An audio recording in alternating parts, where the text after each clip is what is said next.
Ladies and gentlemen, my name is Konstantin König. I am the founder of Faces of Armenia, and today we are joined for a live discussion with Ohannes, or also known as Dr. Ohannes Geukjian.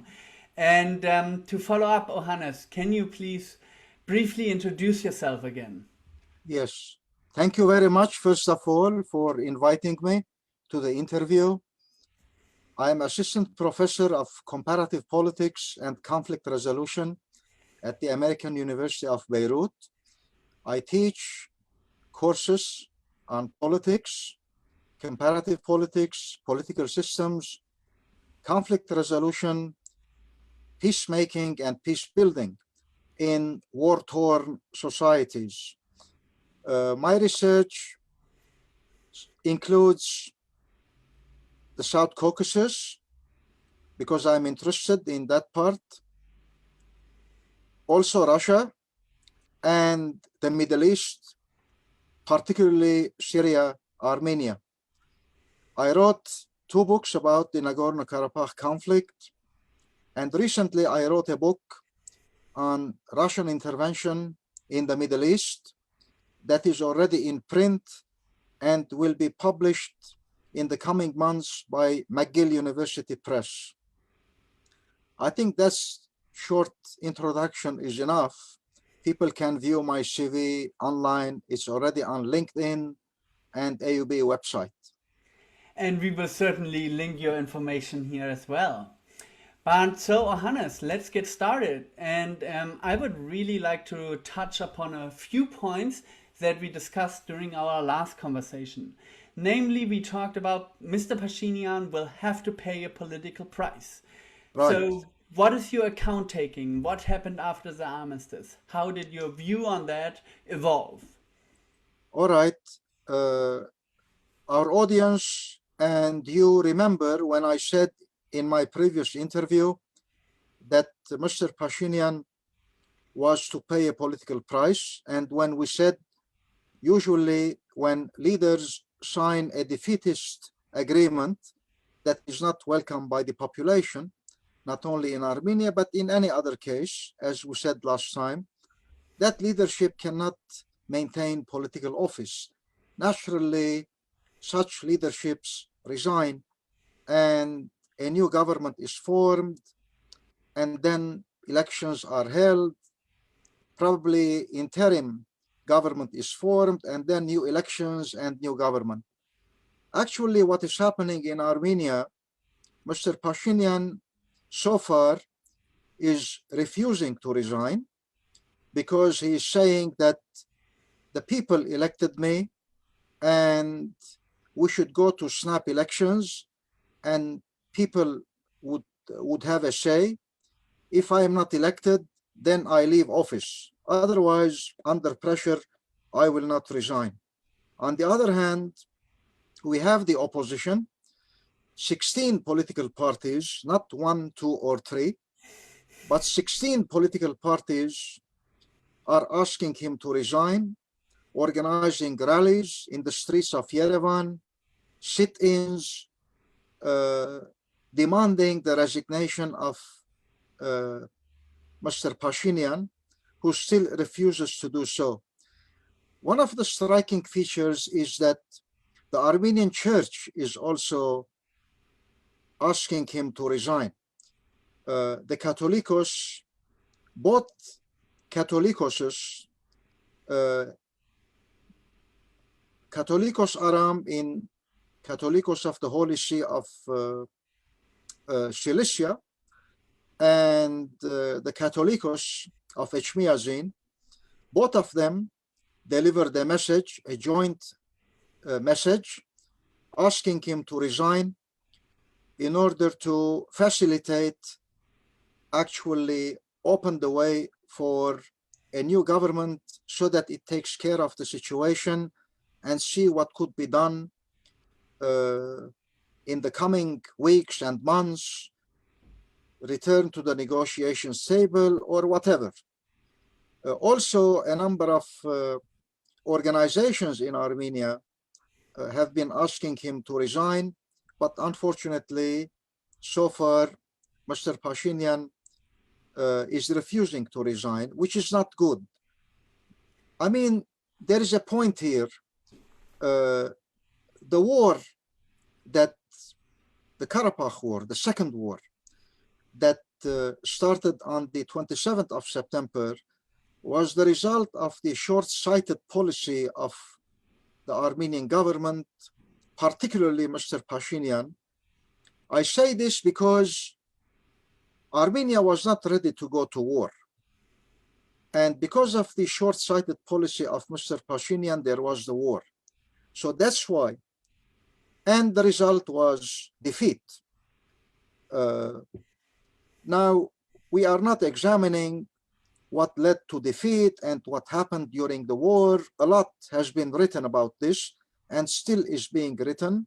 More information is being revealed, for example, by Samvel Babayan and others, who was a war hero and the commander of the Karabakh army in the 1990s. So if you read all those interviews and analysis and actually announcements being published in the print press and broadcast on TV, then for sure you would arrive at a conclusion that there is no other way other than resignation. Because in general, many people in Armenia, including the 16 political parties, including the church, are asking him to resign, and they are not in a position to tolerate, I mean, having Pashinyan in power anymore. A new leadership should emerge, and it seems that there is consensus on Vasken Manukyan, who was a prime minister. It seems there was a consensus on Vasken Manukyan in order to form an interim government that would organize elections, and then we see what could happen.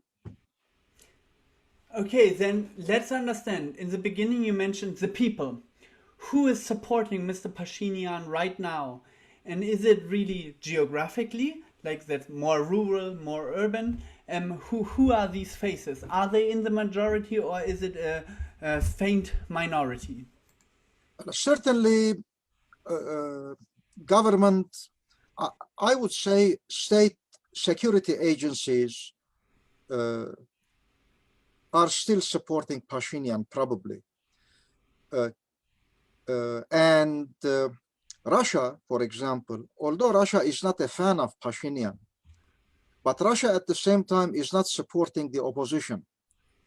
So that's why probably an external factor, Russia being the external factor, probably it is in the interest of Russia to have a weakened Pashinyan in power rather than support the opposition. As I said, the people, the followers who are affiliated with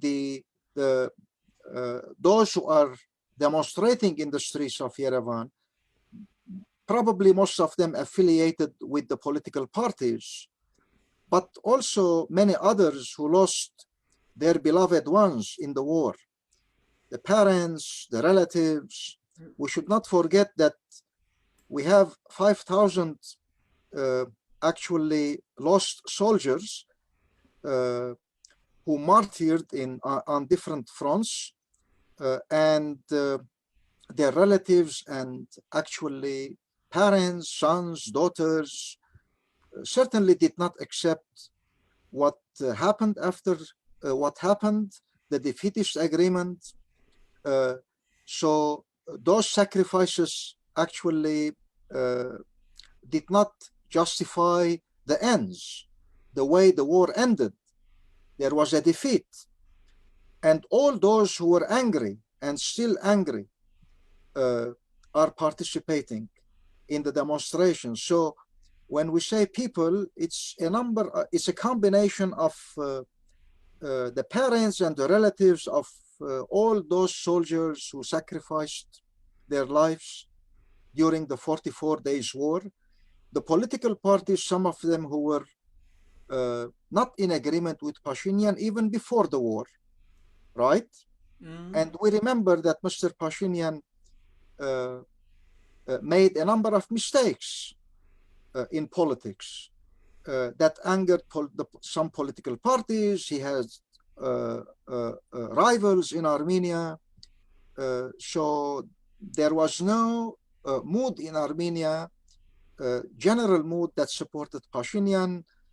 Some of the promises he did not deliver on when he came to power in 2018. So all these factors accumulated, and the defeatist agreement, the trilateral agreement signed between Pashinyan, Mr. Putin, and Mr. Aliyev that ended the war, certainly it was a defeatist agreement for the Armenians, but I mean, that was the only outlet at that time, with Putin mediating it. So all those factors did certainly contribute to more demonstrations and sit-ins in the streets of Yerevan, asking him to resign. As I said a while ago, Russia is not a fan of Pashinyan. Probably it is in the interest of Russia to keep a weakened Pashinyan in power. At the same time, the opposition is still weak and unable to bring Pashinyan down, but we should be very careful here. We don't want bloodshed in Armenia. Let us be very clear. We don't want bloodshed in Armenia. Deposing Pashinyan from power should occur by peaceful means, not by violent means. But certainly we don't know to what situation, I mean, this political unrest in Armenia would take us or would lead us. So we have a political crisis now in Armenia, and this cannot be solved without the resignation of Mr. Pashinyan. There is no other solution for the time being other than the resignation. So step by step, resignation, then, as the opposition says, interim government, and then elections. So let's drill on the first factor. I think that merits a little bit of a closer examination. Mr. Pashinyan, what does he have to fear when resigning, when being unprotected by the law? And yes. And specifically, one thing, what is his legal argument to stay in power? Does it hold any basis?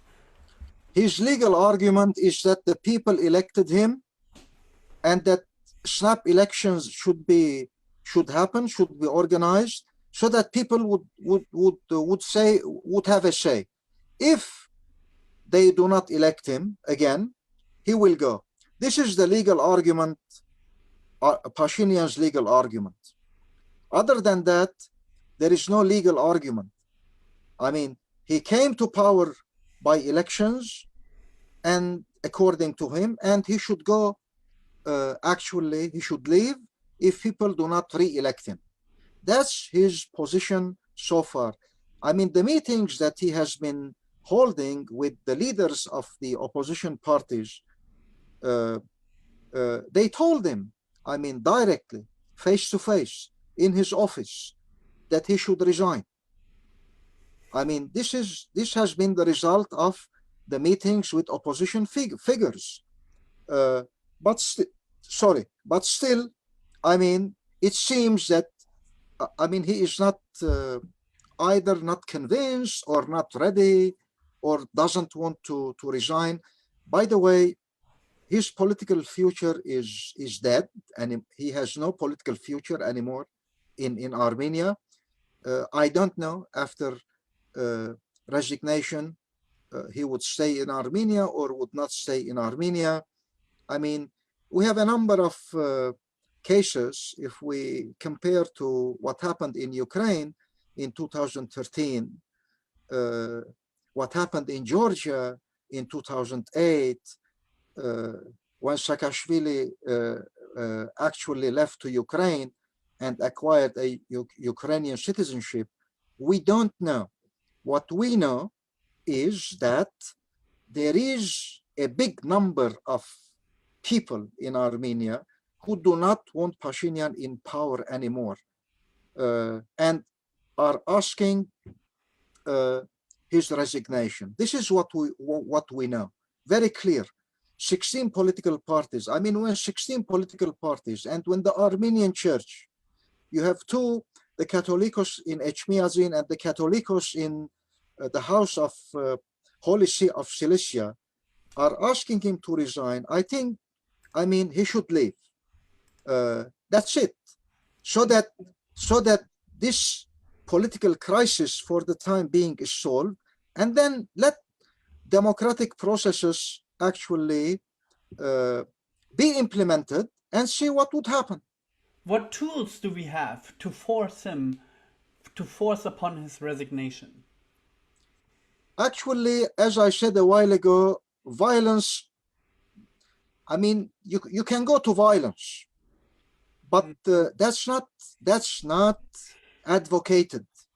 That's not advocated, because that would bring more harm to the Armenian nation. That would bring more victims. According to conversations that telephone conversations that I conducted with a number of friends in Armenia, I mean, there are armed people who are roaming the streets with carrying arms. Certainly, these are the security, part of the security apparatus of Pashinyan. Certainly, he is protected so far by some government agencies, security agencies, the army probably. So, I mean, going to confrontation will not bring something good. I mean, violent confrontation will not bring something good to Armenia, particularly in this situation when the nation needs peaceful transition rather than violence and conflict. And I think in this regard, time is against Mr. Pashinyan. Yes. I mean, as I said a while ago, the only legal argument, his legal argument, is that he has come to power as a result of the elections. People elected him. A snap election should be held. The opposition is rejecting the snap elections because the opposition believes that the snap elections would bring him to power again. So there is a dilemma, and the only solution to save lives, more lives, to avoid violence in the streets of Yerevan is resignation and actually paving the way to the formation of an interim government. And then, as I said, step by step, let the democratic processes actually occur. And a new government, and then see what. I mean, because what we are witnessing, the demarcation of borders, I mean, and he's careless. I mean, a lot of things are happening around. In the Sunik province, for example, when he visited the Sunik province, actually people did not welcome him. Azerbaijan is demarcating borders without even consulting the Armenian leadership. So what's happening here? This is completely unacceptable. Completely unacceptable. So Armenia lost the war. All right, we acknowledge that Armenia lost the war. But what about demarcation of borders? I mean, violating the territorial integrity of Armenia. Who is going to demarcate the borders? You need a joint commission. You need a joint commission. And that brings us to a very interesting point. What advances are being made of Armenian diplomats to renegotiate the treaty, to find a new solution, to put this into context, what we're having now after the armistice? So far, the Armenian Ministry of Foreign Affairs has issued a statement rejecting and considering the demarcation happening in Sunik and elsewhere, completely considering them completely unacceptable. As I said in my previous interview, this is not a peace treaty. The trilateral agreement that ended the war is not a peace treaty. Armenia should go to the negotiations table. The Karabakh conflict is not solved. What we have in front of us on the table is a trilateral agreement that ended the war. We need to go to negotiations under the auspices of the Organization for Security and Cooperation in Europe. But the striking feature is that so far, Mr. Aliyev is actually ignoring completely that formula, and he believes that the conflict already ended. He liberated the lost territories or the occupied territories, as he says, and the status of Karabakh, as long as it is not mentioned in the 9-point agreement of 9 November, then there is no need to negotiate the status of Karabakh anymore. It's the end for him. And when the delegation of the Organization for Security and Cooperation in Europe visited him in Baku, I mean, he did not welcome them. He did not welcome them, and he said, I did not invite you. This was very insulting, very insulting. He is not in a position so far. We don't know what will happen in the near future, but so far he is not willing to go to the negotiations table because he is winner, first of all. Secondly, according to him, Karabakh status is not mentioned in the 9-point trilateral agreement. So from his perspective, actually Karabakh already, I mean, according to international law, it was inside Azerbaijan, still inside Azerbaijan, but we don't know what type of situation would prevail in the future, I mean, in Karabakh. There is uncertainty. There is uncertainty. And when the OSCE, I mean, again, you asked me a question about the diplomats and diplomacy. And when the delegation met with the Armenian officials in Armenia, the Russian ambassador was, the Russian co-chair was not present in the meeting. Russia was represented by its ambassador in Armenia. That has a connotation. That has a connotation. So, which is uncertainty. We cannot predict for the time being. However, there was a process, OSCE peace process, and I think as long as the conflict is not solved, both Armenia and Azerbaijan should go to negotiation. This should happen sooner or later, because even if Aliyev is ignoring it, doesn't accept it, but there is no other way, because the conflict is not solved. And we don't know what would happen in the future.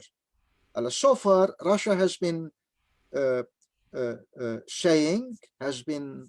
actually telling the Armenians and the Azerbaijanis that the terms of the trilateral agreement should be respected.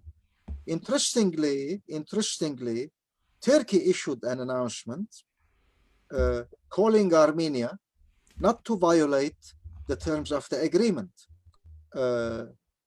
So what we have for the time being is a situation that is full of uncertainty, and we don't know to where this situation could lead us. So, yeah, no, I fully agree with you. I think especially the rejection of the OSCE meeting in Baku tells long tales, and that really does not stand well in the entire resolution or diplomatic process between the two. Exactly. But I think as we now established a certain foundation of the current situation with Pashinyan and in regards to the agreement, we received a lot of questions, and I think it is appropriate now to go over them again. And there I would like to start with a question that was submitted to us from, I'm loading the comment, from Maria Georgieva. Europe is increasingly relying on Azeri gas. For example, Bulgaria now has the pipeline infrastructure as well. What does this mean for EU-Azerbaijan and EU-Russian relations? Could this influence Europe's willingness or ability to support Armenia? All right. If we go back a little bit, Europe needs Russian gas. Certainly. Europe, particularly Germany. That's why, I mean, when there was actually when there was the controversy with the United States, I mean, to Europe and Germany in particular told the United States that more sanctions on Russia would not give us results. It would anger Russia more and more. Europe needs Russian gas. This is very clear and cannot actually ignore that issue. At the same time, we have the Turk Stream pipeline that will carry also Russian gas to Europe. And it was almost complete, actually. And so also, I mean, if we read the announcements of Lavrov recently, I mean, opening communication lines and corridors, he talks about certainly in this context, he talks about Azerbaijan, Nakhichevan, Turkey corridor, for example. There is a connotation here also. Azerbaijan is also able to pump gas, oil and gas to via Turkey to Europe. So certainly the gas and oil issue is a factor that we cannot ignore. And this is one of the factors that Russia emphasized, although it didn't actually comment on it publicly and stress on it strongly. But this is also one of the factors that Russia did not want to anger Azerbaijan during the war and to anger Turkey during the war, because there are the oil and gas agreements between them. Gas is a source of revenue for Russia. And as long as Russia has been unable to diversify its economy, reliance is still on gas and oil. And the European market is very important. Europe is not ready to give up Russian gas. Very clear. This was one of the fault lines, as I said, between Europe and the United States, when the United States imposed more sanctions on Russia. So that is the situation that we face currently. And I mean, the revenues coming from gas and oil, Russia did not want to actually to give up. and Russian economy is in need of those revenues. Yes, this is the situation, and this is what we can say about oil and gas being and still is a major factor that that shapes Russian-European actually relations. And so would you then say that Europe's relations to Azerbaijan become friendlier because Europe is now importing Azeri gas? All right, I mean, that is one factor, and it is, I mean, what you said is very important. What you said is very important. Europe ignored the human rights violations committed by Azerbaijan. And gas and oil have become more actually conducive, more attractive for Europe, rather than condemning violation of humanitarian law during the war committed by Azerbaijan. Nobody is talking about violation of humanitarian law and the laws of the war during the 44 days war. Complete silence, right? Oil has dominated the scene, exactly as you said, that is right. And which is very unfortunate at the same time, but this is how it goes in the world. Come on. I mean, the economic interest, trade, the big firms that Azerbaijan has invested money in Europe and the United States in particular, that took the side of Azerbaijan during the war. Nobody was condemning the violations during the war, even after the war. Neither Europe nor the United States. We should acknowledge and we should confess here that Azerbaijan has invested huge sums of money in law firms and in oil firms in the United States to keep those law firms and government actually congressmen silent about what was going on during the war in Azerbaijan. This is not new. Unfortunately, Armenia has not been able to actually invest in those firms and lobby as the Azeris did, because, I mean, Armenia has not enough resources. So these things certainly weighed during the war. They weighed during the war. As I said, human rights violations, destruction of civilian, bombarding civilians and destruction of civilian property during the war, which was a violation of humanitarian law, it was not condemned. But because oil, gas, trade, money were much more important, unfortunately. But this is how it goes. This is how it goes in the world. Then let us be very clear to bifurcate the lines between Armenia and Azerbaijan. In Azerbaijan, you have a state-mandated investment in legal, in economic, in strategic economic points in Western partners. And in Armenia, this is mainly led by individuals or by the diaspora, but not so much by the state. Exactly. Exactly. It was the ANCA in the United States, Armenian National Committee of America, and you have the Armenian Assembly. But more importantly, ANCA has been doing the lobbying. All of you realized it before the war and after the war for Karabakh and Armenia, and the diaspora grassroots organizations and ethnic lobbies like ANCA, and not Armenia itself.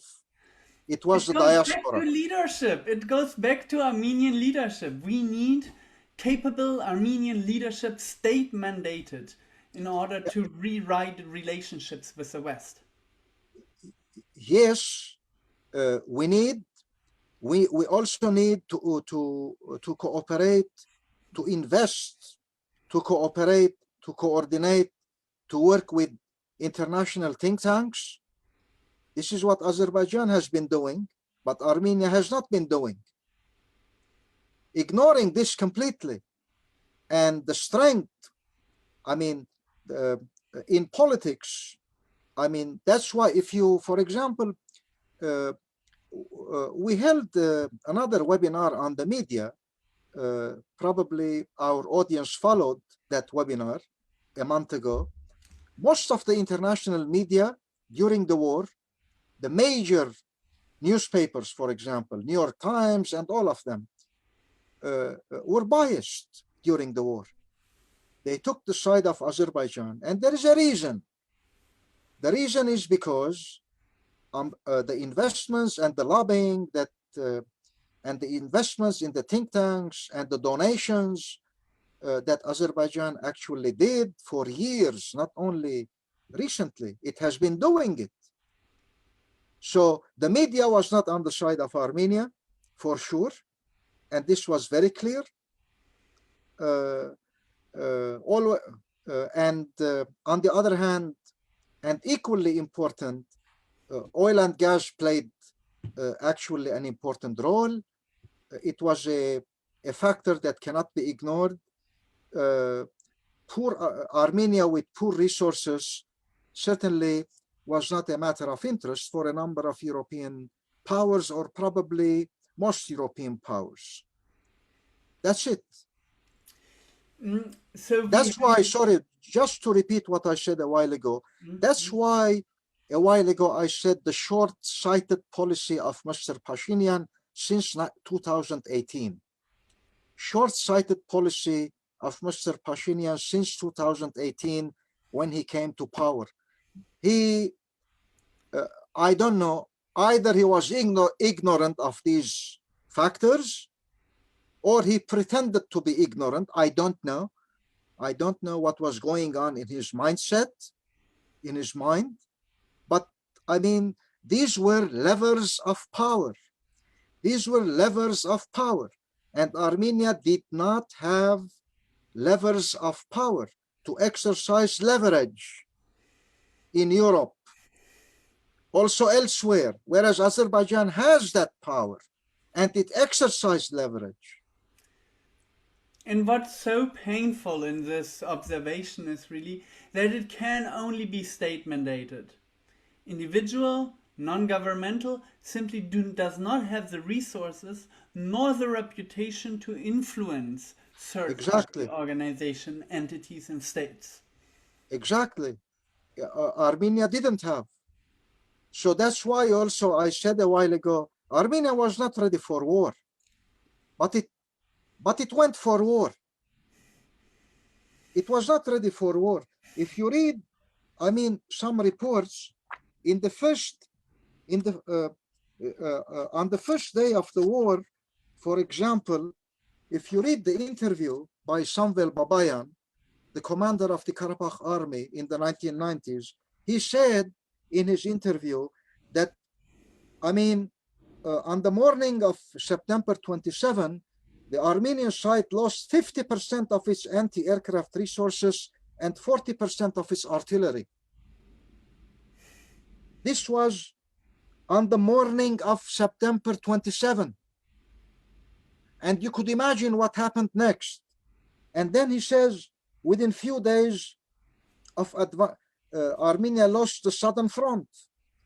And the enemy, Azerbaijan, changed the length of the front, the line of contact from 270 kilometers to 470 kilometers. And the Karabakh army was not ready, neither the Karabakh army nor Armenia was in the position to defend a line of contact that was 470 kilometers. So, in addition to many other things, the weaponry, the sophisticated weaponry, the drones, the surveillance provided by Turkey and Israel. When you are not ready for war, you should not go to war. That was short-sightedness. So the I mean, I can't imagine why the mistake was committed by Armenia. Why the mistake was committed when it was not ready for war, but it went to war. It goes very well back to your saying in our last interview, the asymmetric war. Exactly. In an, Exactly. in an asymmetric war, unfortunately, there can be only one winner in the long term, not in the short term. Yes, but you know, winning a war Mm? doesn't mean peace. Yes, Winning a war doesn't mean peace. Now, we need to Azerbaijan, underline that. exactly, we should underline it.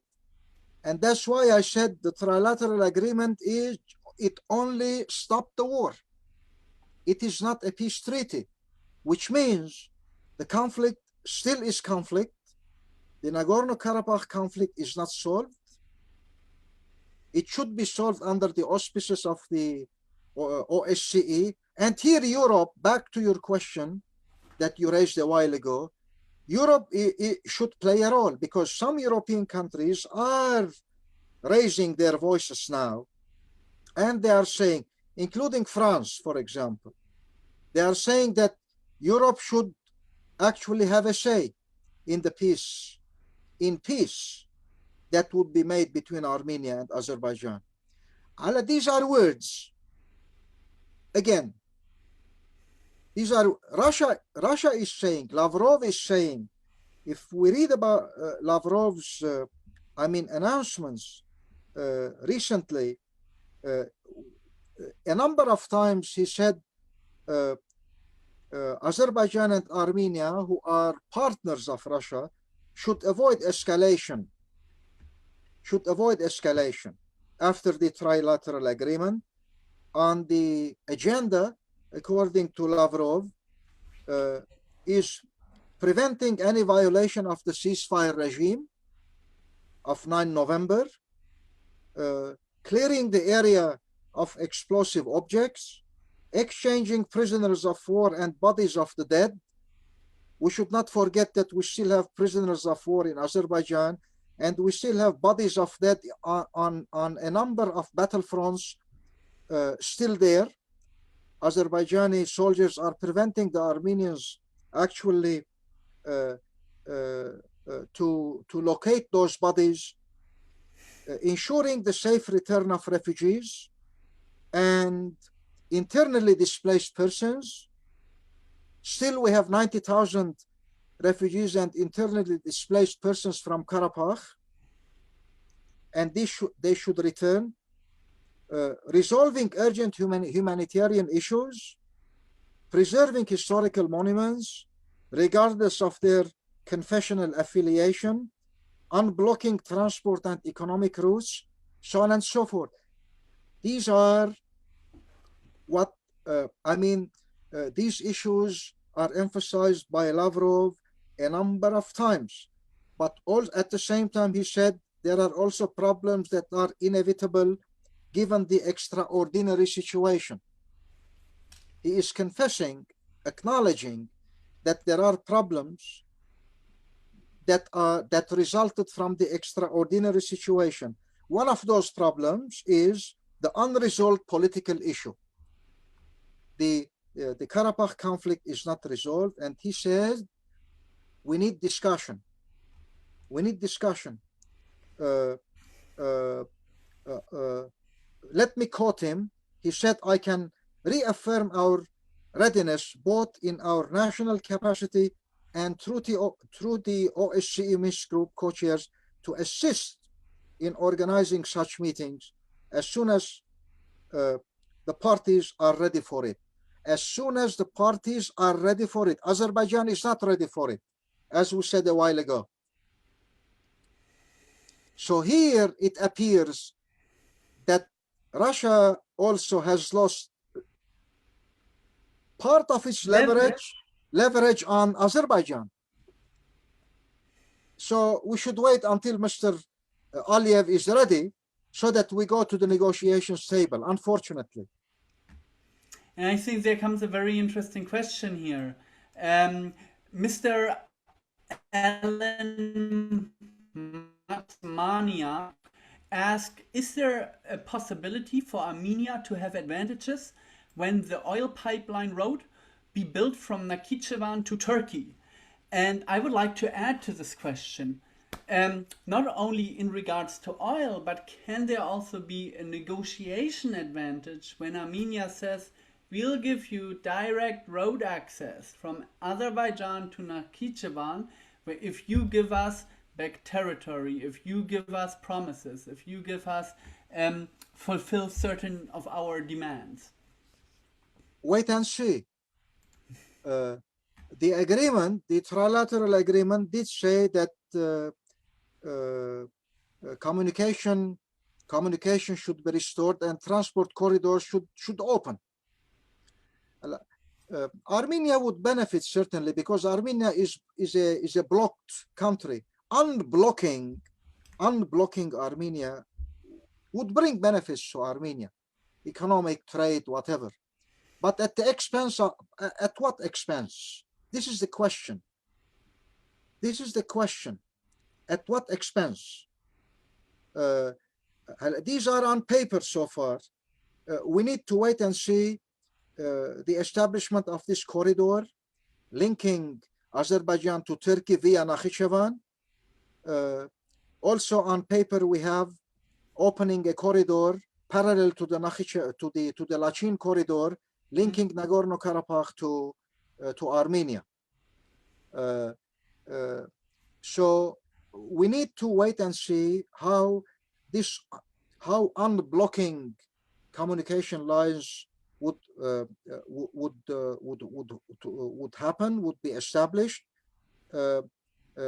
However, at the same time, we need to emphasize that Azerbaijan and Armenia should talk to each other.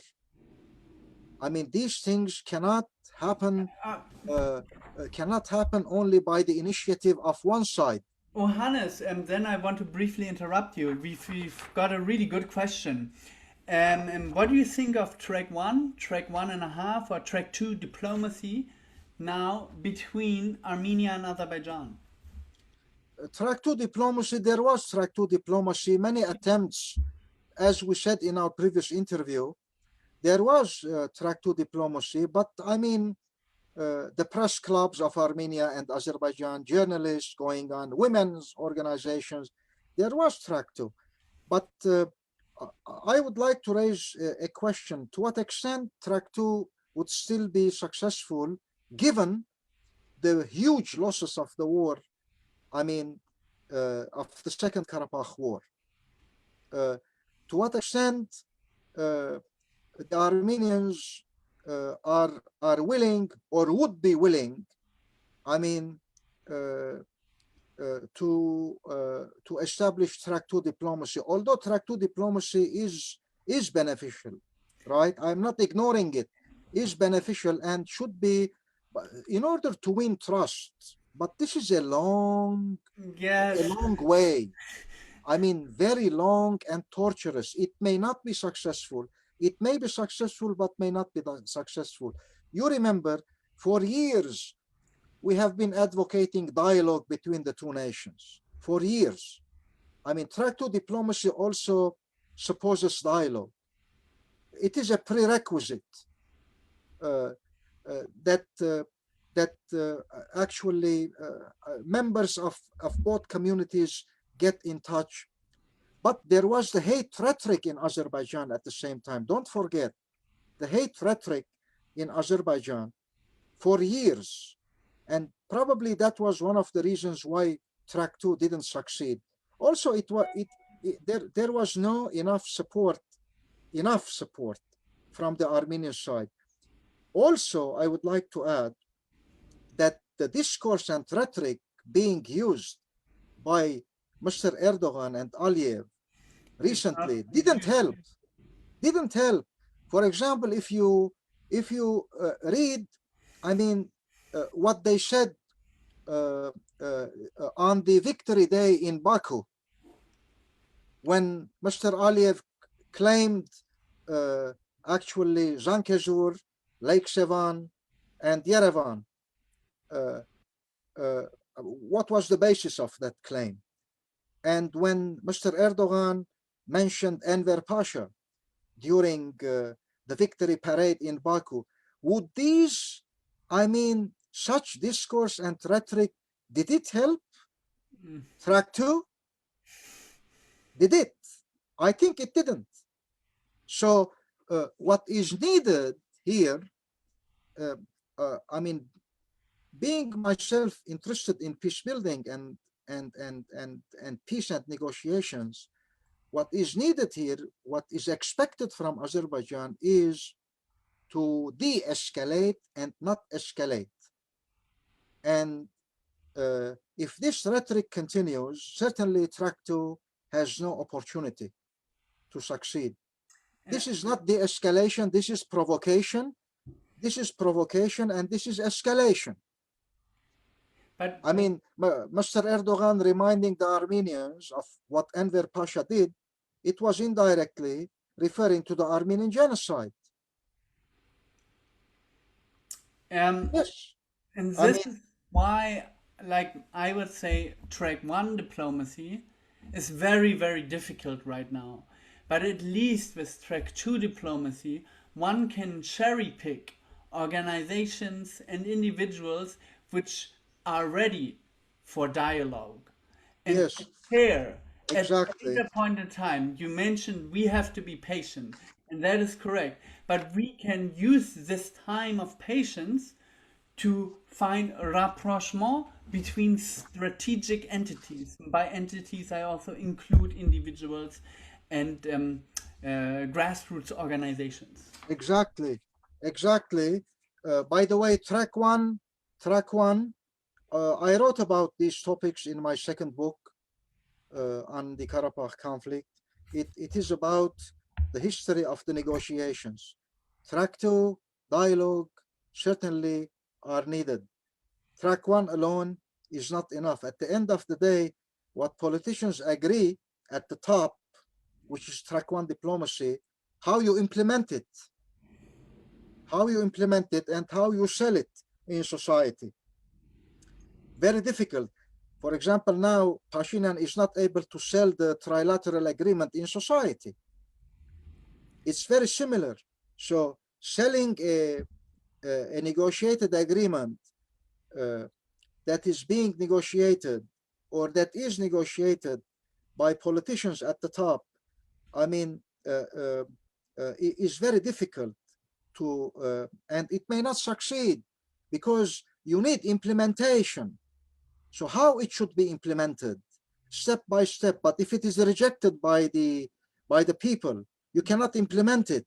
You need it's there that track 2 comes, actually. It's there that track 2 comes. And I always emphasize that when politicians negotiate at the top, at the same time, track 2 diplomacy should take place at the same time.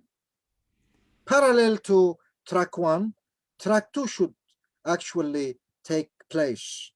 But I mean, you know, I mean, these things take time, and you cannot expect results immediately. There is a lot of blood that is shed. 5,000 actually soldiers sacrificed, destruction, humiliation. The nation is humiliated. We should not forget, and still being humiliated in a number of villages and places. I mean, in Karabakh and on the border villages of Karabakh. Very interesting.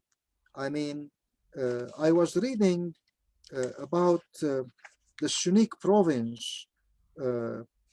For example, just to bring it to your attention, this is, I mean, you can take such issues into consideration, particularly when you talk about track 2.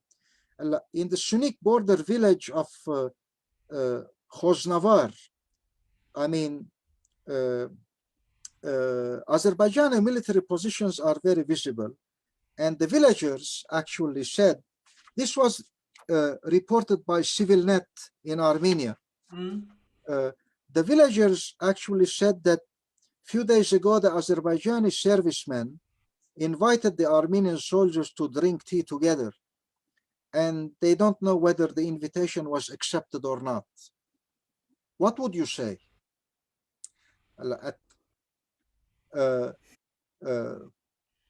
Very, very interesting, but at the same time, I mean, you would like to think about it. They didn't know whether the invitation was accepted or not.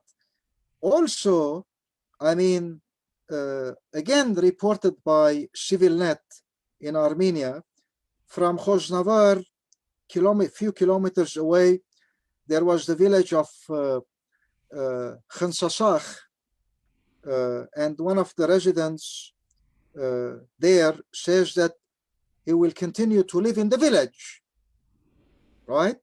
Although there was, I mean, there was no security, but he was asked whether it is possible to have a relationship with Azerbaijanis. He answered no. He answered no. And he said, as long as there is blood, it is impossible. He said.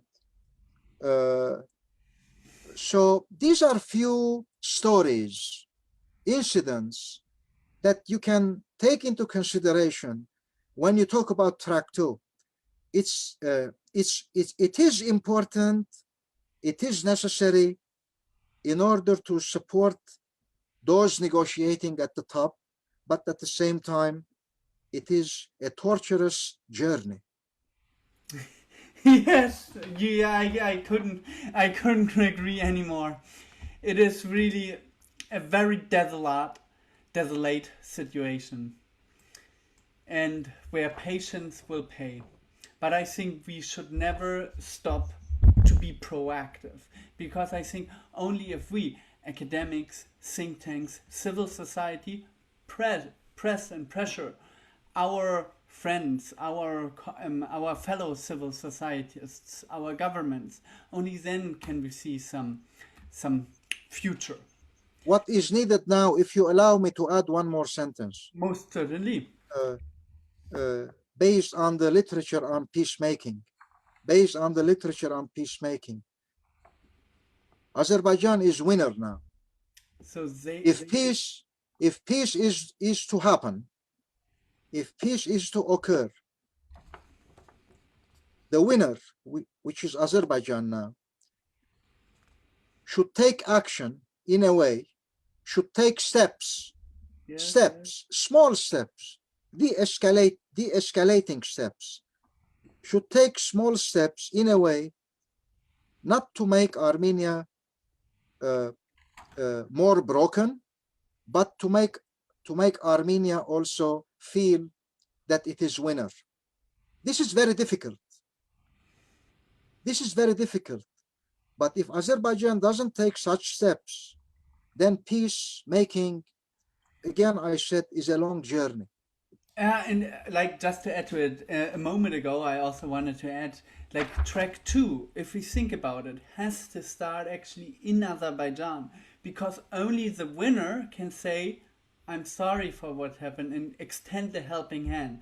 Because I think this cannot come from Armenian civil society. Yes. Armenians can only accept, but they can't make the first step. Exactly. Steps should be taken by Azerbaijan now. Because, you know, I mean, winning a war, as we said a while ago, winning a war doesn't make peace. You need to make, you need to invite the loser. You need to invite the loser to come to the negotiations table and make the peace. I resoundingly agree. And with these words, I think we have another question. If I understand correctly, Russia didn't really like the Velvet Revolution. Is the war and subsequent peace deal their opportunity to weaken Pashinyan's government? Is Russia really supporting Armenia? Question mark. Russia is supporting Armenia, but from its perspective. there is a, there are Russian soldiers in Gyumri in order to protect the Armenian border. But those soldiers certainly, Russia said clearly that they will not participate, and they do not and will not participate in any war between the two countries. The aim of those, that actually military headquarters or detachment, if you would like to call it, in Gyumri is not for that purpose. Russia is sending humanitarian aid, is more humanitarian aid, is has advocated recently and even before that it will help Armenia. Certainly, velvet revolutions were not welcomed by Russia. If you like to that we answer the question, velvet revolutions are not welcome by Russia. There are precedents. Georgia, 2008. And what happened to Georgia, we know. Ukraine, 2013. What happened to Ukraine in 2014 afterwards, we witnessed. So Russia did not want to lose influence in former Soviet space, and Armenia did belong to former Soviet space. Certainly, Armenia is much more dependent on Russia. Approximately, probably 2 million Armenians living in Russia, working there and sending remittances to their families. Correct? Putin himself said, we are friends equally to the Azerbaijani community and Armenian community in Russia. 2 million Armenians and 2 million Azerbaijanis are living in Russia and working there. So this tells you why Russia did not take a side in the war and waited until Pashinyan weakened and then mediated. The war could have ended earlier. That is another question. That is another question. Yes, Russia did help and does help Armenia. Armenia has no other option, by the way. Has no other option. One of the mistakes of Pashinyan, political mistakes of Pashinyan was, when he angered Russia after coming to power in 2018, looking westward, looking to the West, and angering Mr. Putin. Yeah, you bring up such a really nice observation. I think it's really the conundrum of the South Caucasus. Yes. The Russian influence or the prism of Europe. Yes. We remember how Serge Sarkisyan's government turned down the agreement with the European Union in the last minute. He didn't sign it because there was the Karabakh conflict and because there was the Russian factor. You cannot anger Russia. You cannot. But so you need much more balanced policy. You need a policy that certainly maintains the friendship. Although to tell you, another thing, although Mr. Putin was not very happy with Serge Sarkisyan when Serge Sarkisyan was in power, but Serge Sarkisyan was also very careful not to anger Putin and Moscow.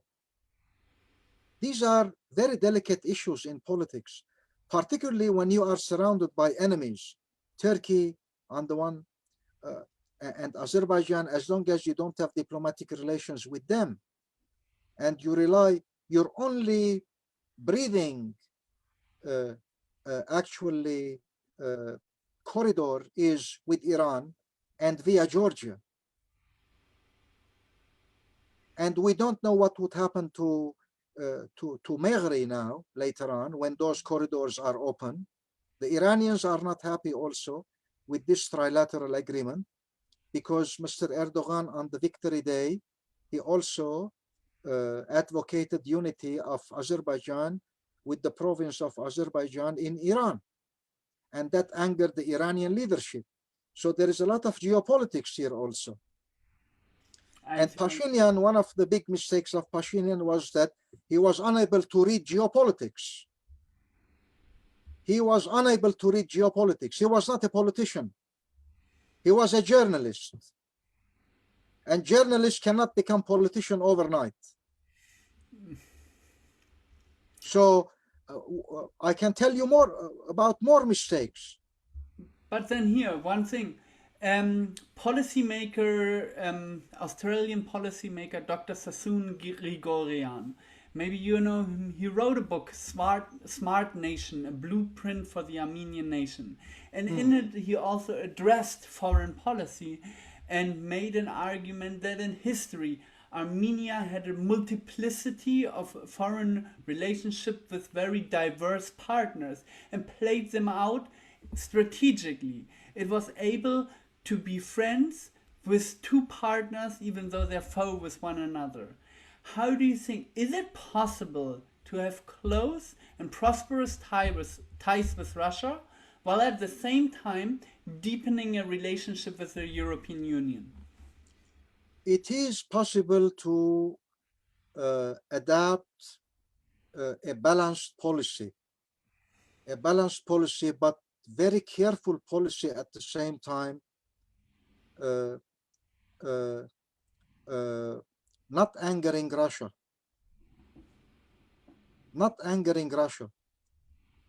Your borders are protected by Russia in Armenia.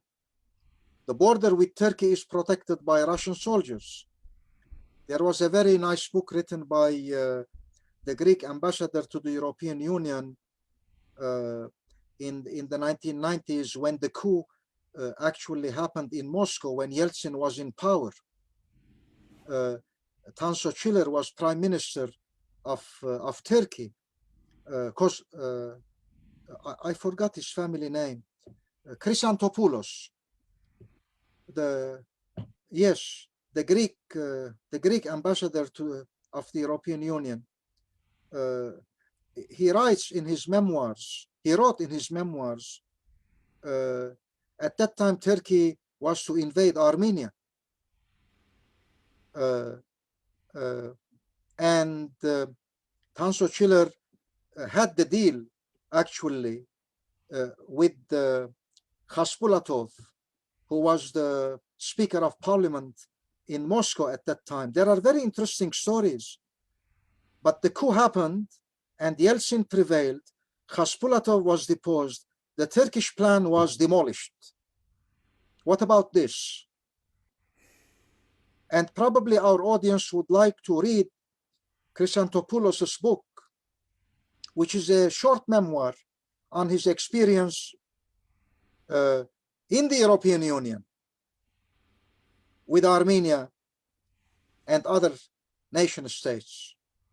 So you are surrounded, you have no diplomatic relations with your neighboring countries.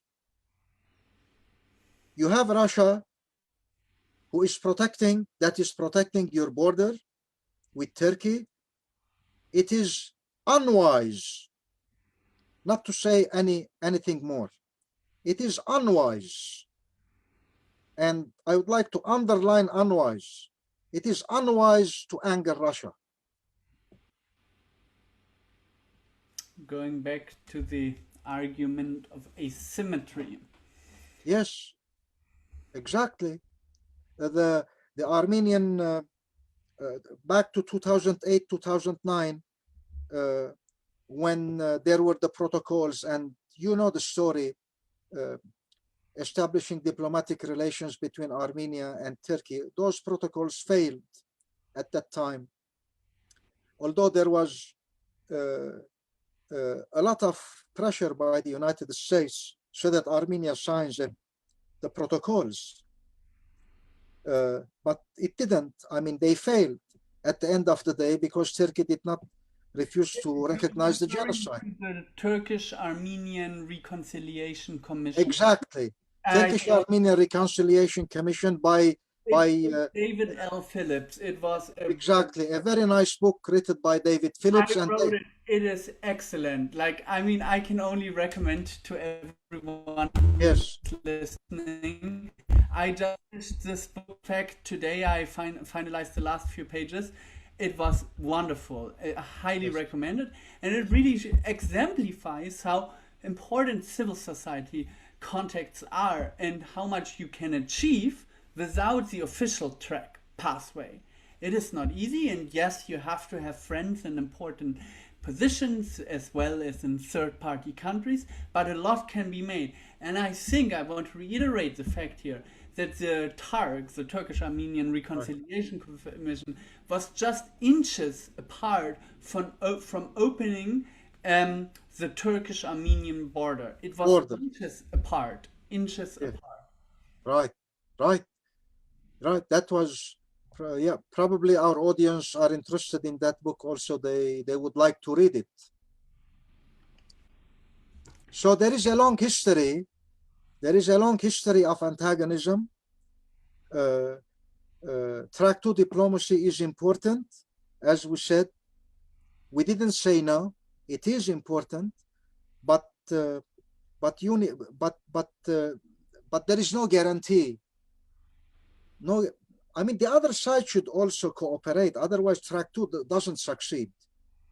In Azerbaijan, you have an authoritarian regime.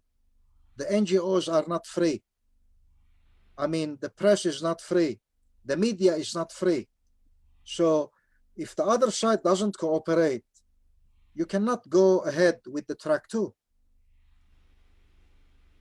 I mean, that really resolves back to how does the leadership evolve? How empowered does a victorious Azerbaijan feel? Because if you don't feel threatened, if you take a really psychological perspective, you're much more willing to make concessions or to say hello. Right. That's why a while ago we said, now it's Azerbaijan that should take small steps. Yes. So that negotiations resume, and see what would happen, what could happen. Although Mr. Aliyev is not in the mood of negotiating. But in this regard, I think time is for Armenia.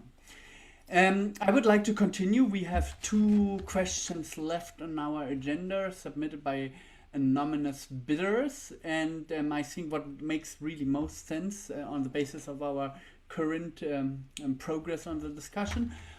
What are the partners Armenia should really focus on? What are the most important and strategic partners to form any pathway reconciling on prosperity and peace for Armenia? And I think here it really talks about states and supranational partners. Armenia is post-Soviet Armenia. Now Armenia is an independent nation state. It has its seats at the UN, and I mean, it can conduct a successful diplomacy,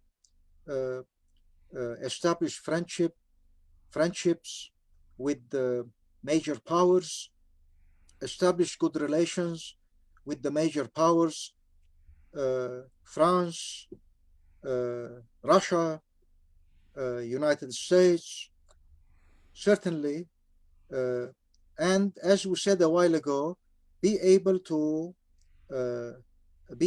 lobby in the West, be able to win the friendship of the major powers. Also, at the same time, locally, how you can do so? You can do so by implementing a sort of domestic policy that coincides with standards of human rights standards. I mean, at the global level, at the Western level, so that you are able to conduct a sort of diplomacy, a balanced diplomacy, and the friendship. The embassies are certainly in Armenia. That's why I said Armenia now is an independent nation state. It has the right it enjoys sovereignty. It has the right to conduct diplomacy, successful, as we expect. Now we need successful diplomacy. We need successful diplomacy.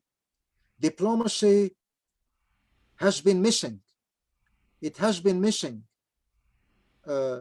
We need to go back to diplomacy.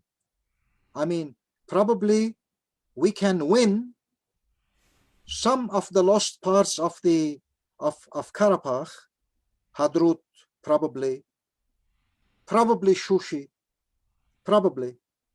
I'm not very optimistic, but probably. But these things can happen only by diplomacy. That's why I said a while ago, the conflict is not solved.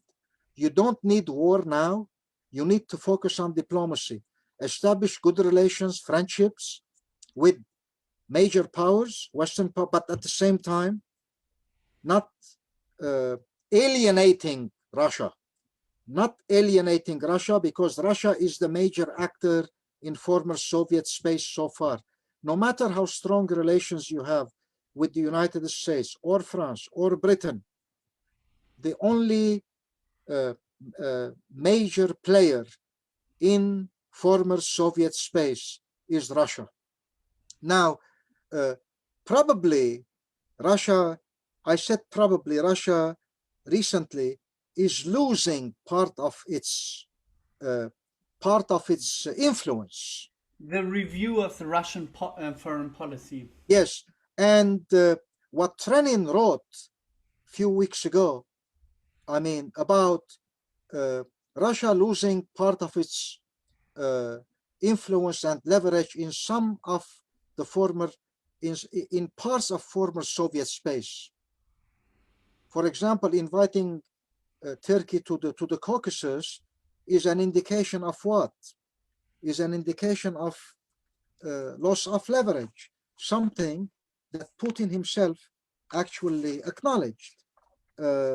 That's why, I mean, we don't know to what extent this Russian-Turkish cooperation in the South Caucasus would continue, and whether Russia would be willing, I mean, to indirectly increase Turkish influence. And within this context, we are talking about losing influence, leverage. Putin himself, it was reported that he had said, quote, "What can I tell you?" when he was asked about the war and Turkish influence in the South Caucasus, he said, "It's the geopolitical fallout from the downfall of the Soviet Union." Already, the collapse of the Soviet Union was the greatest catastrophe. This is what Putin said when he came. Yes, and now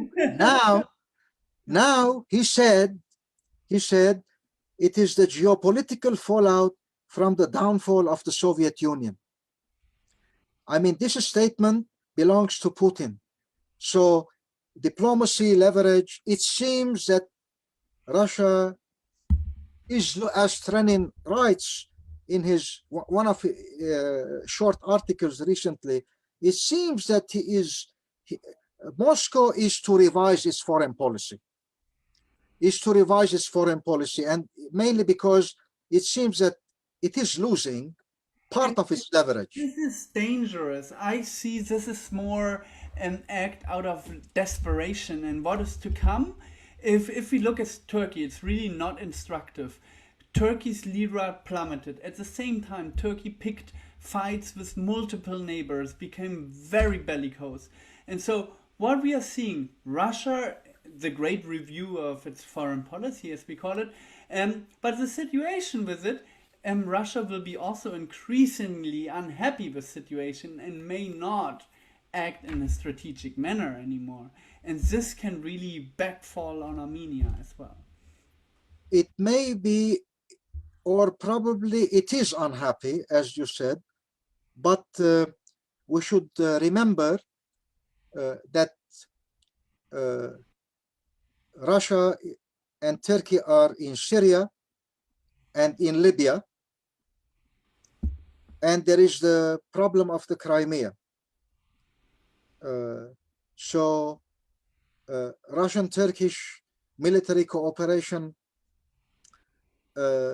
is needed in Syria and in Libya. That's why reading the geopolitics is beneficial and important at this stage. I mean, if you relate all these things together, bring them together, you can have a clear picture why things happened in Karabakh in the way that they happened recently, why a monitoring center will be established on the territories of Azerbaijan very quickly in the coming weeks in order to monitor the ceasefire. Russian-Turkish cooperation as if I mean, for a while you would like to go back to 100 years when Turkey was in the Caucasus. I mean, Russia is bringing Turkey to the Caucasus now, but the big question is, to what extent Moscow would be able to accommodate Turkey in the Caucasus? This is the question. I mean, how long, and to what extent Moscow would be willing to accommodate Turkey in the Caucasus. Probably accommodating Turkey for the time being, probably I said is a ploy, right? So that, I mean, Russia drives a wedge and creates conflict between Turkey and the NATO alliance. We should not ignore this issue. Already the United States is not happy with the S-400 being purchased by Turkey. So Putin is wise and clever. I mean, we know this. He is a chess player.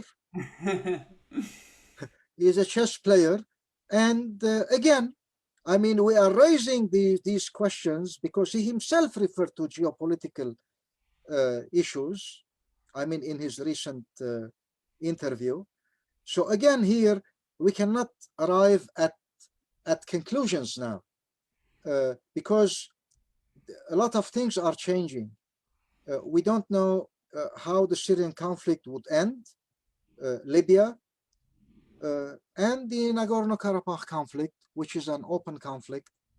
Still, there is no peace. And I would even like make the hypothesis that Putin needs to ally with Turkey.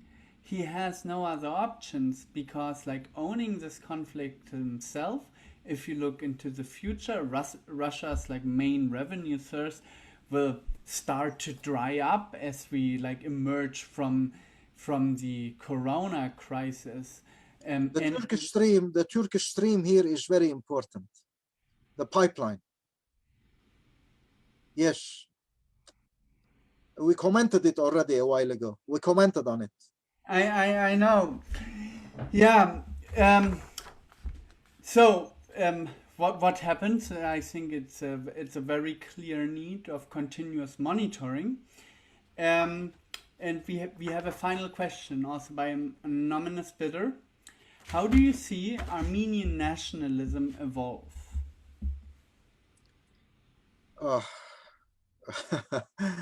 Armenian nationalism. We need diplomacy now. Now we need diplomacy rather than nationalism. We need patriotism. We need patriotism. We need devotion to Armenian interests, the interests of the nation, the national interest. What is the national interest of Armenia? We need to promote Armenia's national interest. We need diplomacy. more nationalism will bring no solution, because more nationalism will take you to violence and war, probably.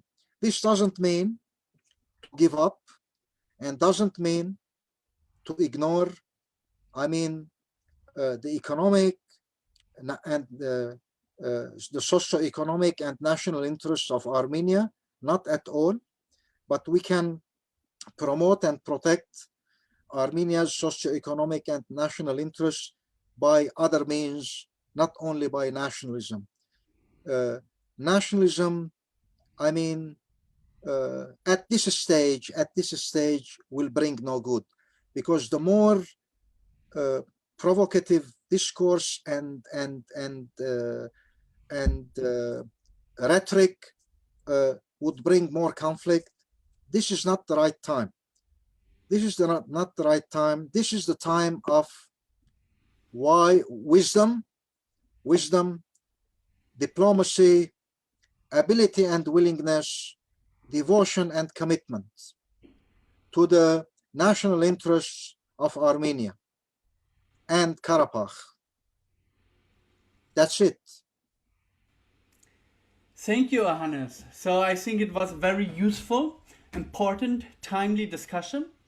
And for our audience, we discussed geopolitics, partners, the energy crisis, Mr. Pashinyan, Nagorno-Karabakh, Russia's role. We would like to conclude now, and I would simply give you the last words, Ohannes. Okay, in our conclusion, very shortly, I would like to say that Nagorno-Karabakh would stay as Nagorno-Karabakh. It will not vanish. But what status Nagorno-Karabakh would enjoy, we don't know. We hope that Russia plays a constructive role, a constructive role, and trying to help the Armenians there more. Already is doing, but there is a lot of destruction. Many people, thousands, tens of thousands of people have no houses to go back to Nagorno-Karabakh. I am afraid to say that Nagorno-Karabakh would become a Russian protectorate at the end of the day. Probably that sort of situation, would keep Nagorno-Karabakh and prevent Azerbaijan and Turkey from thinking about other adventures, because Mr. Aliyev, probably has other plans. During the war, he did actually declare that he can take the whole of Nagorno-Karabakh rather than actually stopping the war and signing the trilateral agreement. So hopefully, as a concluding remark, Russia would play a very significant role in the South Caucasus. At the end of the day, there is a long friendship between Russia and Armenia. Russia will not abandon Armenia for sure. It will not. But it is the Armenian leadership that needs to play the game successfully. Exactly. Not angering Russia, because Russia is the only significant player in the South Caucasus so far. Hopefully this happens. And as one more thing, before I, in my concluding remarks, I do see that the only solution to the Nagorno-Karabakh conflict is returning to the negotiations table in order to sign a mutually acceptable agreement between Azerbaijan and Armenia. Because so far we don't know what status would Karabakh enjoy. There is uncertainty. All these things will be solved on the negotiations table. And the security guarantor, because the Armenians have been emphasizing during the 30 years of negotiations, security guarantees. The security guarantor in Nagorno-Karabakh today is Russia. With these powerful and realistic words, I would like to say thank you and goodbye to our community. We will keep you updated and we will continue to host live discussions.